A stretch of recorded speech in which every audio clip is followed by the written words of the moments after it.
Let's be honest, the airline industry is just brutal. It's a world of massive costs, razor-thin profits, and just constant chaos. So how is it that while so many airlines are literally falling out of the sky, financially speaking, one carrier just seems to soar above it all? Today, we're diving into the legendary story of Emirates.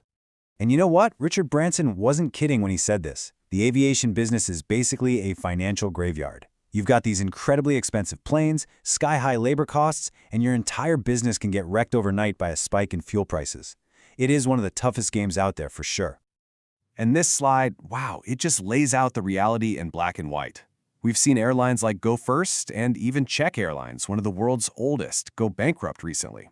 But then you look at Emirates, profitable for 35 of its 38 years in the air. I mean, those numbers are just staggering.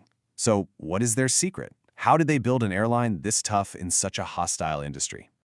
To really get it, we have to go back, way back to the very beginning. Because this story isn't just about starting an airline, it's about securing the entire future of a city. It's kind of hard to imagine now, but just a few decades ago, Dubai was a small fishing town. Then, they struck oil. But here's the crucial part. Dubai's rulers were smart. They knew the oil wasn't going to last forever. They had a limited window to completely transform their economy before the wells ran dry. Their future literally depended on it. So their strategists looked at a map, and they found one massive, game-changing advantage. And it all comes down to this number, 5 billion. That's how many people, more than half the world's population, live within an 8-hour flight of Dubai. They were sitting at the absolute crossroads of the world. I mean, think about what that location gives you. It's a natural pit stop between east and west. It gives you access to some of the busiest flight routes on the planet. And it's a perfect spot to become a hub for global cargo. The answer was staring them right in the face. Dubai needed its own world-class airline. But the ruler of Dubai, Sheikh Mohammed bin Rashid Al Maktoum, laid down two incredibly strict rules. First, this airline had to be the best. No compromises on quality. And second, he'd give them $10 million to start, and that was it. Not a penny more. No government bailouts. Succeed with this or don't do it at all. So how in the world do you launch a top-tier airline with just 10 million bucks when a single plane costs hundreds of millions? Well, they did something completely counterintuitive, but absolutely brilliant. They didn't buy any planes. They used a strategy called wet leasing. You can think of it like renting an entire airline starter kit. Another airline, in this case Pakistan International, gave Emirates 2 planes, the pilots, the cabin crew, maintenance, the whole shebang. All Emirates had to do was cover the fuel and the airport fee. This strategy was a total masterstroke. It let them get up and running in just 5 months. It meant they could test out different routes to see what worked without committing to buying a multi-million-dollar plane. They dodged those massive startup costs, and they were able to offer amazing service from day one with a crew that already knew what they were doing. It was genius. And the result of this super lean, super strategic start? Get this, Emirates became profitable in just 9 months. 9! In an industry where most airlines bleed money for years, that is just an incredible achievement. It was proof that their disciplined model was going to work. Okay, so that's how they got off the ground, but how have they kept that profit machine running for over 30 years? Well, it all boils down to 3 core pillars. They're operational secret weapons that just keep them flying high. Pillar number 1 is how they manage labor. Just look at these numbers. For Emirates, employee costs are less than 22% of their revenue. For an airline like United, it's over 42%. That is a huge competitive advantage baked right into their books.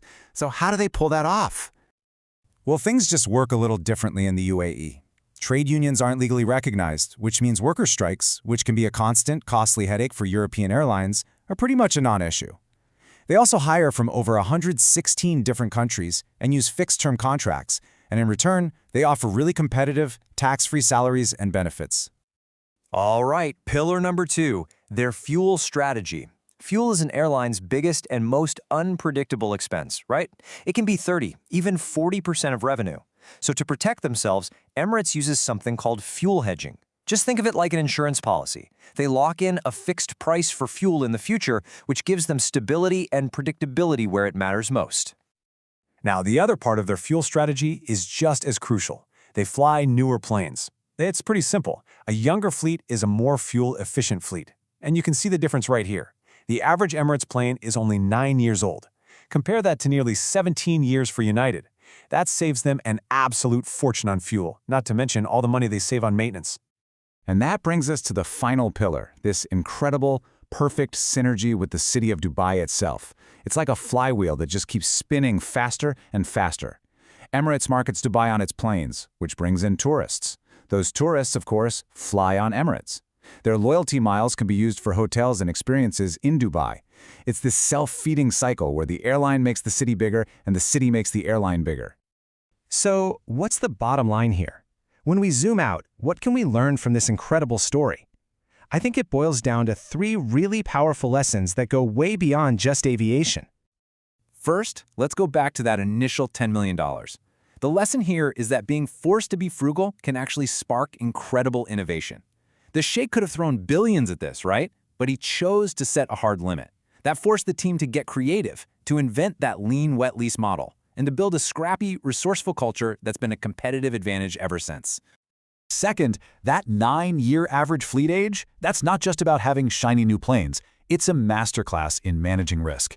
In a business that's famously unpredictable, Emirates didn't just cross their fingers and hope for the best. They looked at their biggest threats, crazy fuel costs and maintenance nightmares, and they systematically turned them into a predictable strength.